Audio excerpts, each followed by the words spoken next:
Marcus Chen sat in the corner of the crowded spaceport bar, nursing his third synthetic whiskey of the evening. The amber liquid burned just like the real thing, but left none of the regret. He needed his wits about him on Cathera Prime, even if the locals thought he was just another harmless human tourist. The Catharans were impressive creatures, standing nearly 8 feet tall with sleek spotted coats that shifted from golden yellow to deep amber under the station's artificial lighting. Their cat-like faces held an air of superiority that made Marcus want to laugh. They called themselves the apex predators of the galaxy, the perfect hunters who had conquered dozens of worlds through sheer physical dominance. "Another drink, soft skin?" The bartender's voice rumbled with barely concealed contempt. His yellow eyes gleamed with amusement as he looked down at Marcus from his towering height. "Sure thing, big guy." Marcus pushed his glass forward with a smile that didn't reach his eyes. "Keep them coming."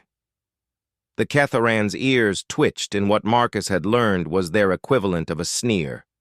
"You humans are amusing creatures, so small, so weak, yet you wander the galaxy like you own it." He poured another shot, claws clicking against the glass. "Your species has no natural weapons, no armor, no speed. How did you even survive long enough to reach the stars?" Marcus took a sip of his drink, savoring the burn.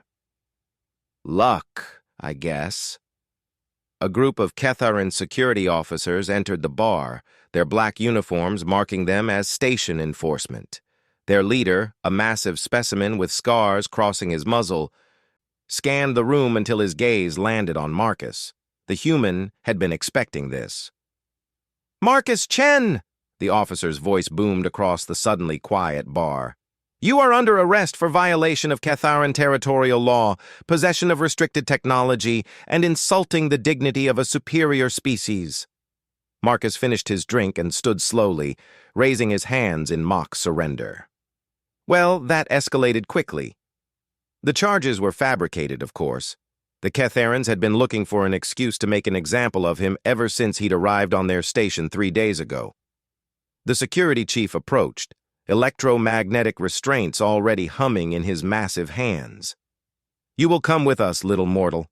Perhaps a few cycles in our detention center will teach you proper respect for your betters." "Oh, I have plenty of respect," Marcus said as the restraints locked around his wrists. The energy field made his skin tingle, but he showed no discomfort. "I respect anyone who earns it." The lead officer's ears flattened against his skull, a sign of growing anger. "Your arrogance ends now, soft skin. You will learn what happens to those who dare challenge the Catharan Empire." As they escorted him through the station's corridors, Marcus noted the layout with practiced eyes.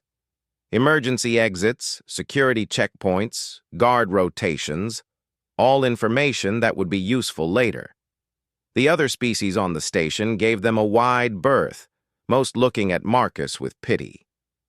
Humans were considered among the weakest species in known space, barely above the level of livestock in Catharan society. The detention center was a fortress of black metal and energy barriers built deep within the station's core. As they processed him, Marcus submitted to their scans and searches without complaint. They confiscated his few possessions, a basic data pad, some credits, and what appeared to be a simple metal bracelet. Sentimental jewelry? The processing officer held up the bracelet, examining its plain surface. "How pathetic. Even your trinkets are weak." "It belonged to my grandmother," Marcus said truthfully. "She always said it would keep me safe." The Catharan laughed, a sound like grinding stone. "Your grandmother was wrong, human. Nothing can keep you safe from us." He tossed the bracelet into a containment bin with the rest of Marcus's belongings. They threw him into a cell barely large enough for his human frame, let alone a Catharan prisoner. The walls were solid metal, the door an energy barrier that would stop most species cold. Marcus sat on the narrow bench that served as a bed and looked around his new accommodations. "Comfortable," he muttered to himself. Hours passed. Marcus meditated, keeping his mind sharp and his body relaxed. He could hear other prisoners in nearby cells, mostly aliens from conquered worlds, their spirits broken by cycles of Ketharan oppression. The sound of approaching footsteps interrupted his thoughts. Commander Veltar, the scarred security chief, appeared outside his cell. Behind him stood several other officers, all looking eager for entertainment. "How are you enjoying our hospitality, Softskin?" Veltar's yellow eyes gleamed with malicious pleasure. "I trust you're beginning to understand your place in the natural order." Marcus stood and stretched, working the kinks out of his muscles. "Your hospitality is about what I expected from a species that peaked when they learned to make fire." The commander's growl echoed through the detention block. "Your mouth will be the death of you, human. But not too quickly. We want to savor this." "I'm sure you do," Marcus replied calmly. "Nothing quite like picking on someone you think can't fight back, right?" Veltar's claws extended with an audible snick. "You speak of fighting. You barely come up to my chest, Softskin. Your species has no claws, no fangs, no natural armor. What could you possibly do against a superior predator like myself?" Marcus smiled, and for the first time it reached his eyes. "Want to find out?" The challenge hung in the air like a live wire. The other officers murmured among themselves, some urging their commander to accept, others warning him that it might be beneath his dignity to fight such a weak opponent. Veltar's pride won out, as Marcus had known it would. "Very well, little mortal. But when I destroy you, your screams will echo through this station as a warning to any other humans who dare show such disrespect." The energy barrier flickered off. Marcus stepped out of his cell, rolling his shoulders to loosen them. The corridor suddenly felt much smaller with the massive Ketharan blocking one end. "No weapons," Veltar announced to his subordinates. "I want to feel his bones break under my bare claws." "Wouldn't have it any other way," Marcus agreed. Veltar lunged forward with the speed of a striking serpent, claws aimed at Marcus's throat. To the watching officers, the human seemed to barely move, just a subtle shift of weight, a small step to the side. The commander's claws whistled through empty air as Marcus flowed past him like water. Before Veltar could recover, Marcus had grabbed his extended arm and used the Ketharan's own momentum against him. With a motion that looked almost gentle, he redirected the massive alien's charge into the wall. The impact shook the entire detention block. Veltar's head struck the metal with a resounding clang, leaving a dent in the supposedly impregnable surface. The commander staggered back, shaking his head to clear it. "Impossible," he growled. "No human moves that fast."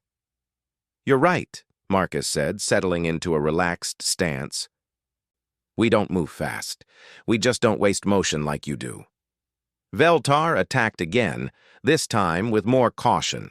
His claws swept in calculated arcs, each strike designed to corner his opponent. But Marcus wasn't there when the claws arrived. He moved with an economy of motion that made it look like he was barely trying, always one step ahead of the Ketharan's attacks. Then Marcus went on the offensive. His first strike was a simple palm thrust to Veltar's solar plexus, delivered with surgical precision. The commander doubled over, gasping for breath he couldn't catch. Before he could recover, Marcus had swept his legs, sending the massive alien crashing to the floor. The other officers stared in shock as their commander, the fiercest warrior on the station, lay groaning on the ground.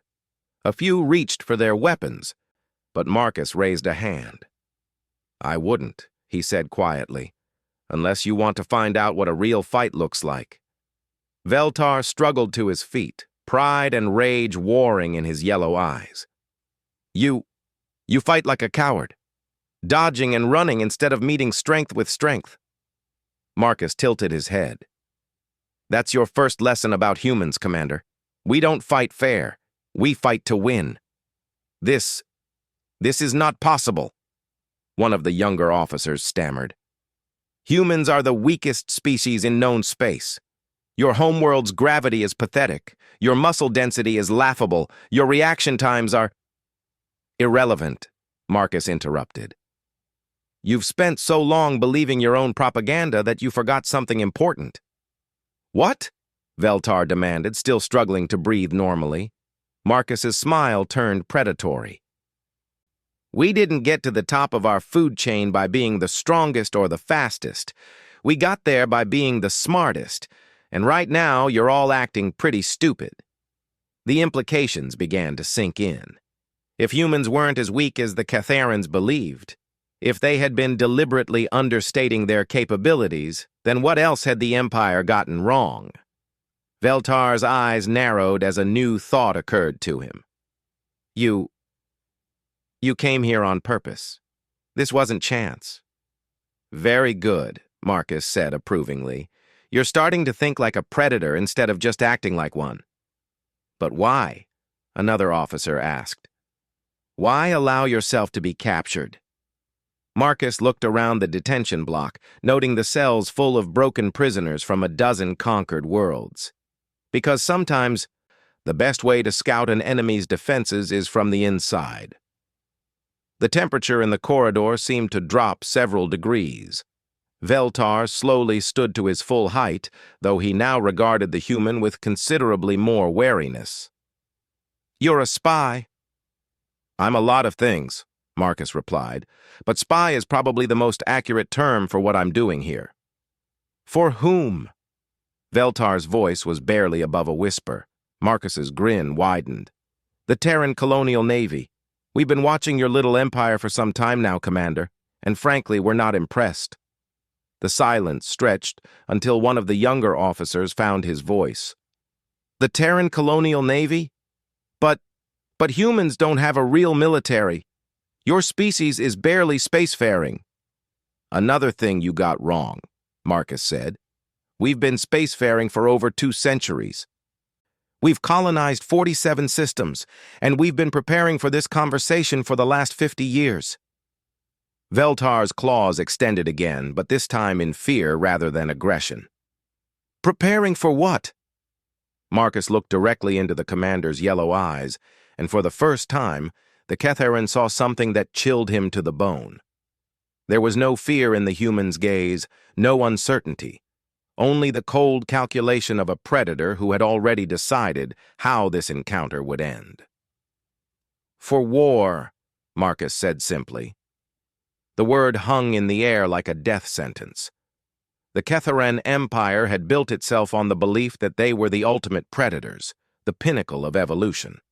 They had crushed dozens of species, enslaved entire worlds, and never once faced serious resistance.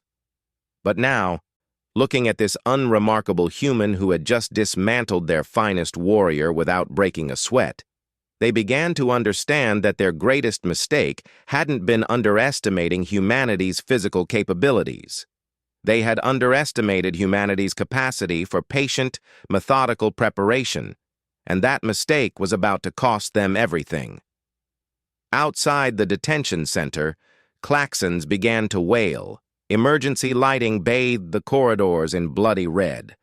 Over the station's communication system, a panicked voice announced what the prisoners in the detention block already knew. The silly mortal they had arrested wasn't the helpless creature they had expected. And now, his friends had come to collect him. The first phase of the war between humanity and the Catharan Empire had begun, and the Empire was already losing. The emergency klaxons echoed through Cathara Prime's corridors as Commander Veltar stared at the human who had just declared war on his entire empire. Marcus Chen stood calmly in the detention block, seemingly unbothered by the chaos erupting around them. "This is impossible," Veltar growled, his claws still extended. "Your species doesn't have the numbers for war.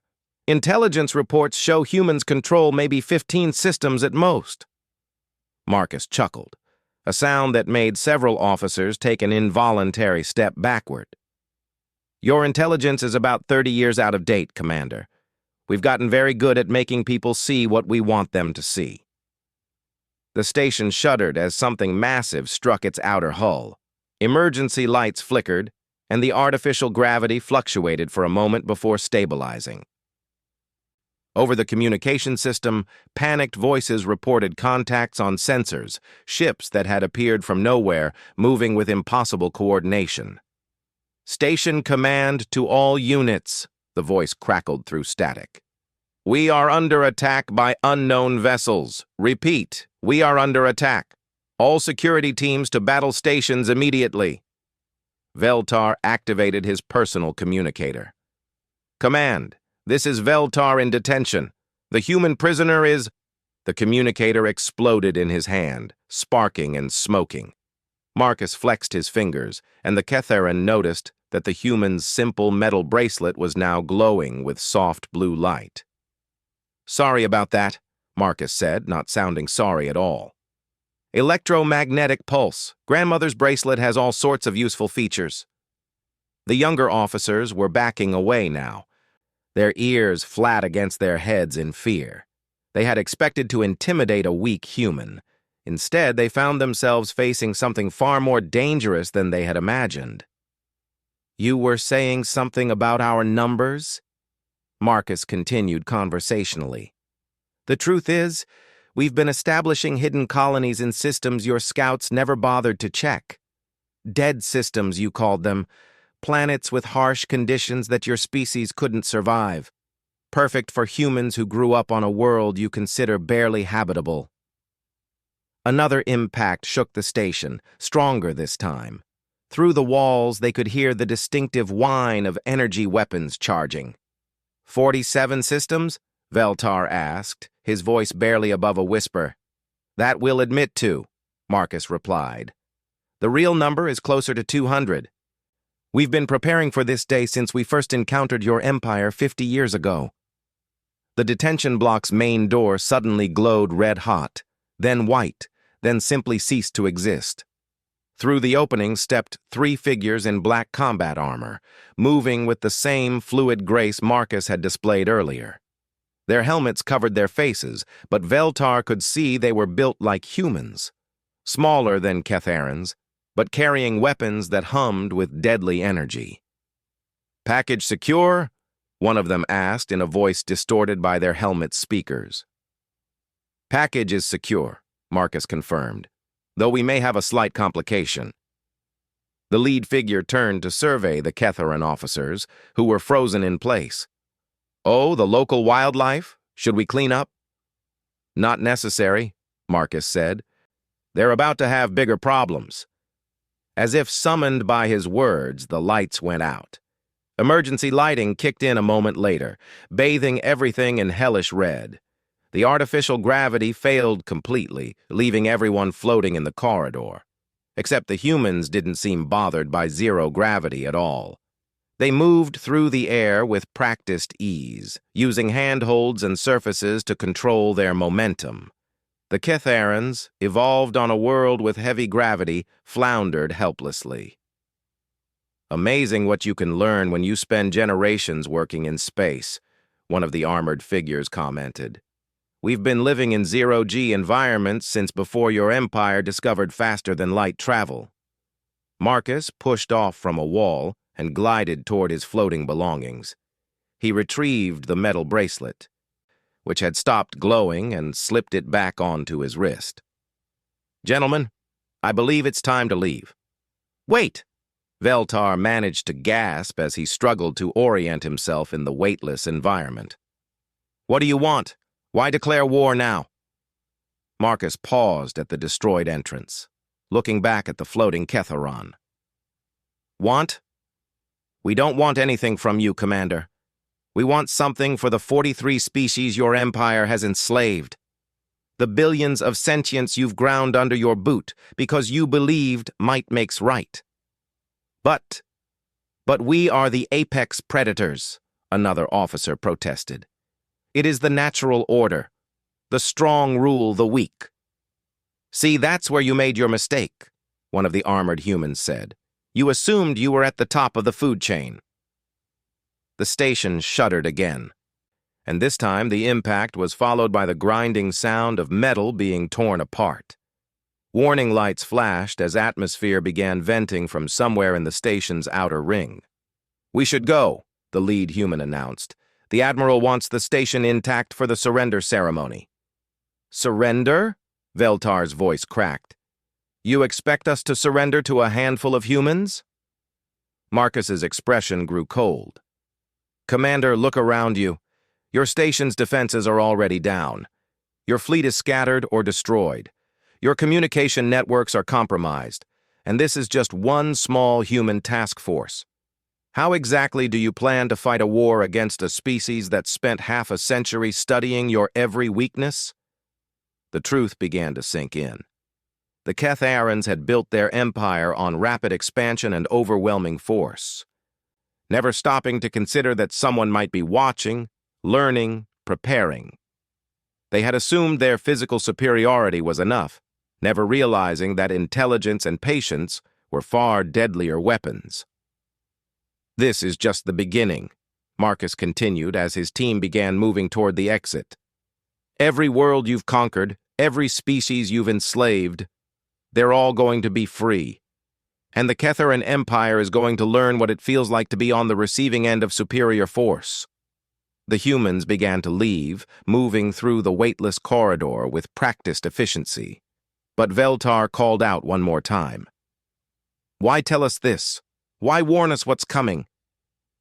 Marcus looked back, and the Ketharan saw something unexpected in his eyes.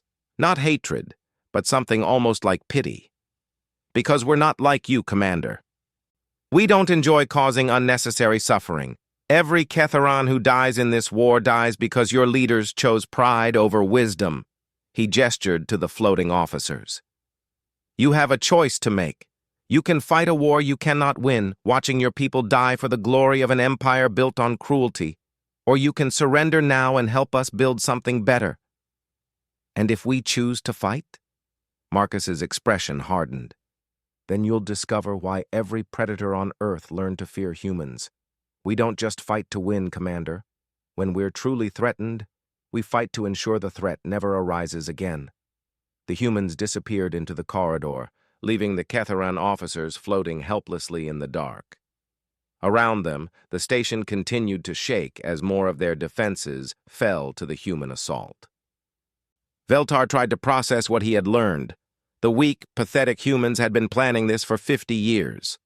They had been watching, studying, preparing while the Ketharan Empire had grown complacent in its strength.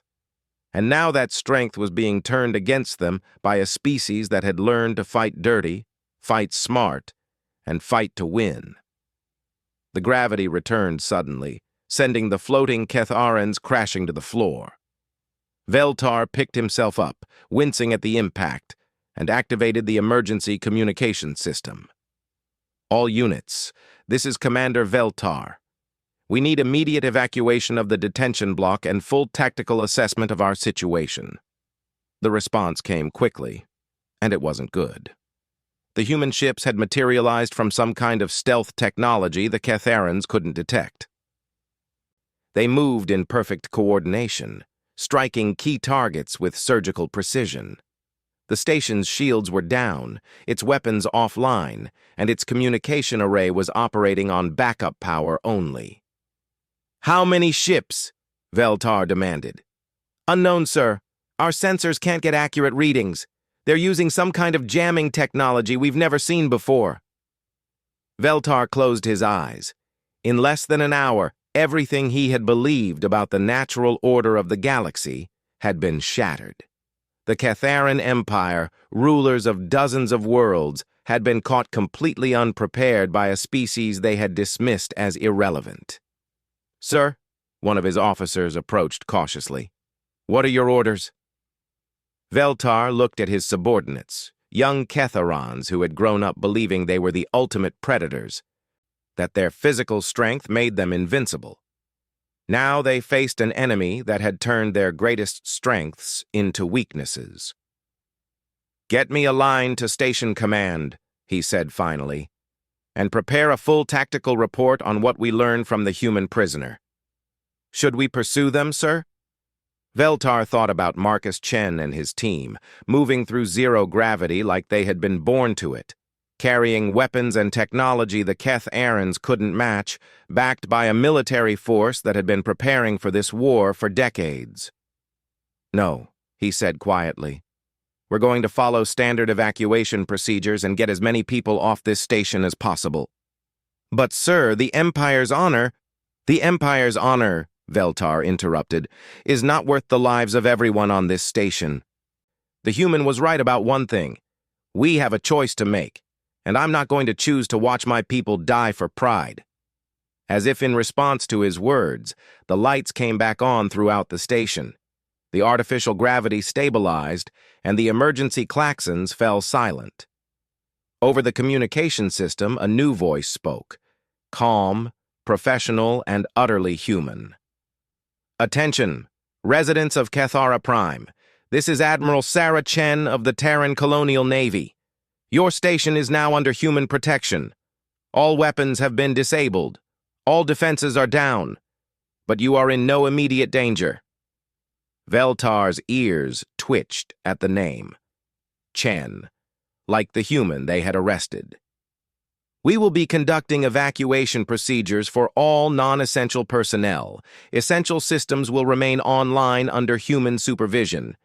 Any Ketharan officer who wishes to discuss terms of surrender should report to the main docking bay. Any officer who chooses to resist will be dealt with accordingly." The message repeated in several other languages, the tongues of species the Ketharan Empire had conquered.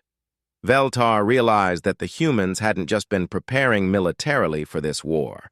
They had been building alliances, learning languages, studying the cultures of every species the Empire had oppressed. "Commander," his communications officer called out, "we're receiving surrender requests from 17 other stations across the sector. The entire Third Fleet has been neutralized. And, sir, there are reports of human ships appearing in the home system." The home system, where the Keth-Aran High Command maintained their palaces and their delusions of superiority. If the humans had reached that far, if they had compromised the heart of the Empire itself, then the war was already over. Veltar made his decision. "Prepare a message to all remaining Ketharan forces in this sector. Full surrender, effective immediately." "Sir?" The young officer looked shocked. "Without authorization from High Command?" "High Command," Veltar said grimly, "probably has bigger problems right now, and if they don't, they will very soon." He looked around the detention block where it had all started, where they had arrested what they thought was just another weak human, the silly mortal who had turned out to be the advance scout for an invasion force that had been 50 years in the making. The Ketharan Empire had made the ultimate predator's mistake. They had become so focused on their own strength that they had never noticed the trap being laid around them. And now, as that trap snapped shut, Veltar could only hope that some of his people would survive to learn from this lesson. Outside, human ships continued to arrive, their sleek forms a stark contrast to the brutal functionality of Ketharan vessels. They moved with purpose and precision, the products of a species that had learned to survive not through strength, but through intelligence, patience, and the ability to plan for a future their enemies couldn't even imagine. The war had begun, and the Keth-Aran Empire was discovering what it meant to face true predators, the kind that hunted not with claws and fangs, but with minds sharp enough to turn an entire galaxy against its oppressors. 3 days after the fall of Kethara Prime, Commander Veltar stood in the station's main conference room, facing a sight he had never expected to witness. The massive chamber that had once hosted triumphant Ketharan war councils now held representatives from 43 different species, all former subjects of the Empire, all now free. At the head of the table sat Admiral Sarah Chen, sister to the man who had started it all. She was smaller than most species present, unremarkable in appearance by galactic standards, yet every being in the room treated her with the deference once reserved for Ketharan warlords. "The Ketharan High Command has agreed to our terms," Admiral Chen announced, her voice carrying easily through the chamber despite its soft tone. Complete military surrender, immediate cessation of all slave operations, and full cooperation with the Galactic Liberation Coalition. Veltar listened to the translation devices render her words into dozens of languages. The Galactic Liberation Coalition, that was what the humans called their alliance. Not an empire, not a dominion, but a coalition. Even in victory, they spoke the language of cooperation rather than conquest. Commander Veltar, the Admiral addressed him directly. Your decision to surrender Sector 7 prevented significant loss of life on both sides. The Coalition recognizes this contribution. The scarred Keth Aaron nodded stiffly. Admiral, I must ask, how long have you been planning this operation? Sarah Chen smiled. And Veltar was struck by how different her expression was from her brother's predatory grin. Where Marcus had shown the cold calculation of a warrior, Sarah displayed the quiet confidence of a leader who had already won. The planning began 53 years ago, when the first human exploration ship encountered a Ketharan slave convoy. Captain Williams of the UES Endeavour made a decision that day. He reported back that humans had made no contact with galactic civilization. The convoy never realized they had been observed. She activated a holographic display that filled the center of the chamber. It showed the expansion of human space over the past 5 decades. Not the 15 systems the Ketharans had believed, but a sprawling network of 217 worlds. While your empire focused on rapid expansion and brutal subjugation, humanity took a different approach. We spent decades making contact with your subject species, learning their languages, understanding their cultures. Every world you conquered became a source of intelligence and potential allies. A reptilian being from the Saurian collective hissed what sounded like approval. The humans came to us as traders and teachers, never revealing their true strength. They showed us that resistance was possible. We also studied your military doctrine, Admiral Chen continued. Ketharan strategy relies on overwhelming force and terror tactics. Very effective against unprepared opponents, but predictable once you understand the pattern. Veltar's ears flattened as he realized the scope of their failure. You knew exactly how we would respond to every situation. Down to the minute, she confirmed. Your arrest of my brother triggered a predetermined sequence of events. Marcus volunteered for that mission because we knew the Ketharan response would be exactly what it was. Arrogance, brutality, and complete underestimation of human capabilities. The hologram shifted to show tactical displays of the past 3 days. Ketharan fleets had moved to predetermined positions, exactly as human strategists had predicted. Their responses had been textbook examples of their own doctrine, making them easy targets for an enemy that had spent 50 years preparing for each move. The war lasted 72 hours, Admiral Chen stated. In that time, we neutralized 14 battle fleets, captured or liberated 347 worlds, and freed approximately 40 billion sentient beings from slavery. The numbers hung in the air like a death sentence for Ketharan pride. 72 hours to dismantle an empire that had taken 3 centuries to build. How? Veltar asked, his voice barely a whisper. Superior logistics, better intelligence, and overwhelming technological advantage, came the reply. But mostly, we had something your empire never understood. Motivated allies fighting for their freedom rather than conscripts fighting for conquest. A blue-skinned Aquarian delegate raised a webbed hand. Admiral, what happens now? Will humanity simply replace the Ketharan Empire with a human one?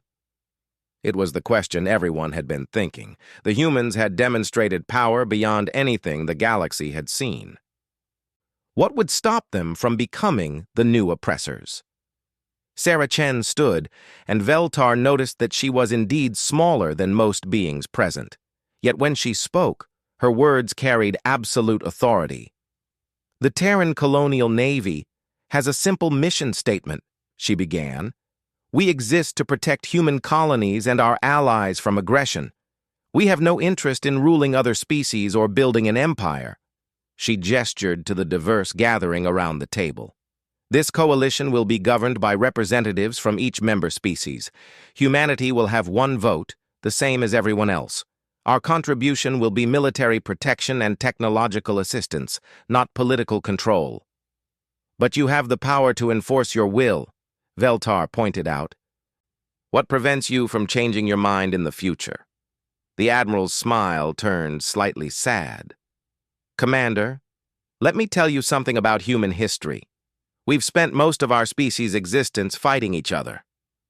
We know what empires cost, both to those who rule them and those who suffer under them. We didn't fight this war to become conquerors.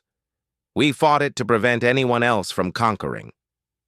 She reactivated the hologram, showing shipping routes and trade networks that had been impossible under Ketharan rule. "Free trade, open borders, mutual defense, that's what we're offering. Every species maintains sovereignty over their own worlds, but we stand together against anyone who tries to repeat the Empire's mistakes."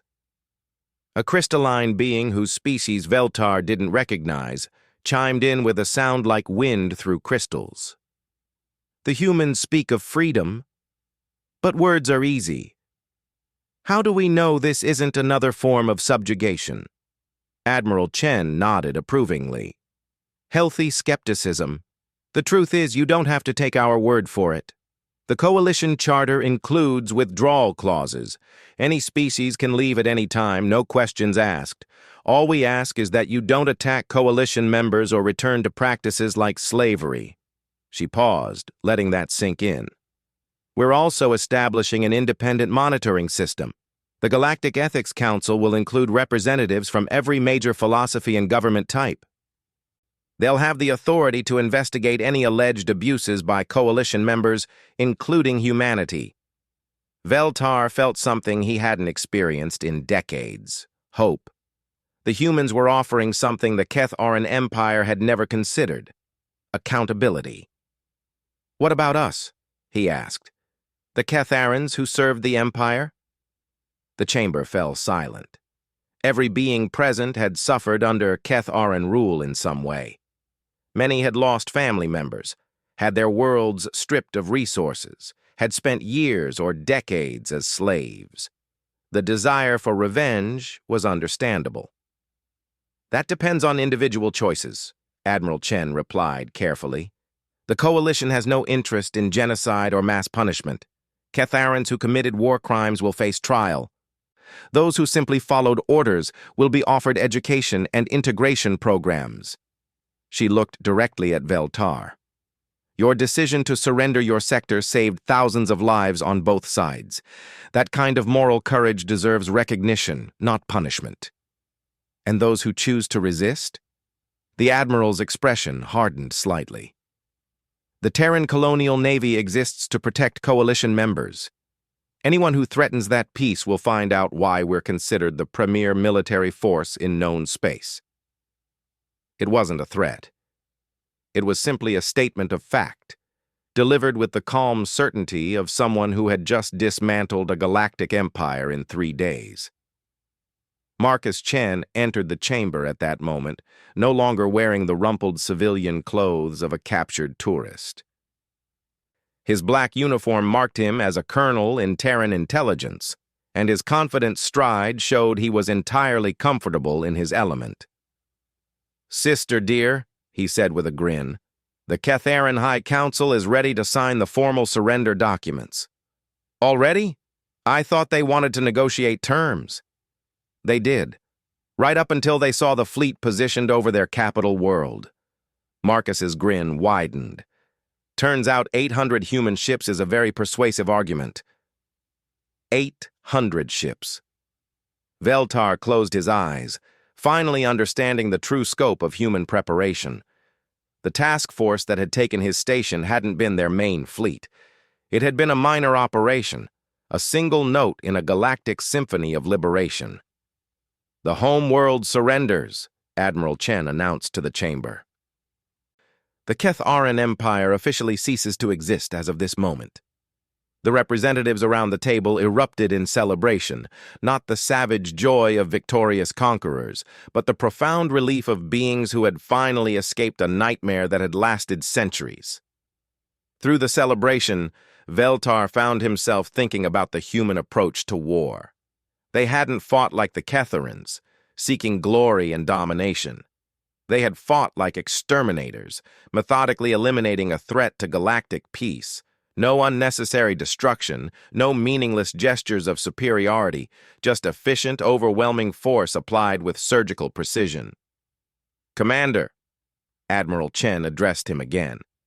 "The Coalition is offering positions to former Imperial officers who demonstrate commitment to our principles.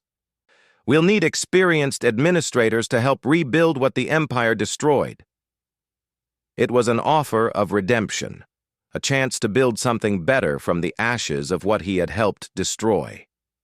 Veltar considered his options: exile, attempting to restart the Empire, or joining the species that had just taught him the difference between strength and power. "What would be required?" he asked. "Truth," she replied simply. "Full disclosure of Imperial operations, assistance in locating hidden slave camps, cooperation with war crimes investigations. In return, you get to help build a galaxy where strength serves justice instead of oppressing it." Around the table, representatives from dozens of species watched his decision, some with hope, others with suspicion, all with the weight of history in their eyes. Veltar stood slowly, his full height impressive even in this diverse gathering. "Admiral Chen, I formally request admission to the Galactic Liberation Coalition on behalf of the Ketharan Provisional Government." The chamber fell silent. Then, slowly, the representatives began to respond, not with cheers or celebration, but with the quiet dignity of beings who understood that justice sometimes meant offering redemption to former enemies. Admiral Chen stood as well, extending her hand in the human gesture of greeting. "Welcome to the Coalition, Commander Veltar." As they shook hands, predator and human, former enemies now allies, Veltar finally understood what his species had missed for so many centuries. True strength wasn't the ability to dominate others. It was the wisdom to know when not to use that ability, and the compassion to offer hope even to those who had been your enemies. The silly mortal they had arrested had been exactly what he appeared to be, a harbinger of change, carrying a message the Ketharan Empire had been too arrogant to understand. That message was simple: the age of empires was over, and the age of cooperation had begun. Outside the station's viewports, human ships continued their patrol routes alongside vessels from the Coalition's other member species, the galaxy's new guardians, ensuring that no one would ever again have to suffer under the rule of those who confused might with right. The war was over. The real work was just beginning.